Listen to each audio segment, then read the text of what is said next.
भारत में हरियाणा की सोनीपत में वाक़ ओपी जंदाल ग्लोबल यूनिवर्सिटी में एक हैरत अंगेज़ वाक़या रूनुमा हो गया। भारतीय मीडिया के मुताबिक एक तालिब इल्म ने मुबैना तौर पर अपनी गर्लफ्रेंड को एक बड़े सूटकेस में छुपाकर लड़कों के हॉस्टल में मुंतकिल करने की कोशिश की, जिसकी वीडियो सोशल मीडिया पर वायरल हो गई। तालिब इल्म ने लड़की को एक बड़े सूटकेस में बंद करके हॉस्टल के अहाते में ले जाने की कोशिश की, ताहम ये मंसूबा उस वक्त नाकाम हुआ जब मामूल की सिक्योरिटी चेकिंग के दौरान गार्ड्स को भारी भरकम सामान पर शक हुआ। सिक्योरिटी अमले ने बैग की तलाशी ली तो बैग में लड़की मौजूद थी। गार्ड्स ने फ़ौरन सूटकेस खोलकर उसे बाहर निकाला। इस वाक़े को मुतअद्दिद तलबा ने अपनी आंखों से देखा और वीडियो बनाकर सोशल मीडिया पर वायरल की।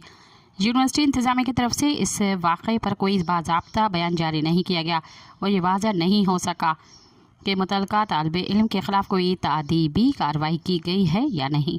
सब्सक्राइब कयो अवामी न्यूज़ HD खे ऐं ताज़ा तरीन ख़बरुनि लाइ ॾिसंदा रहो अवामी न्यूज़ HD।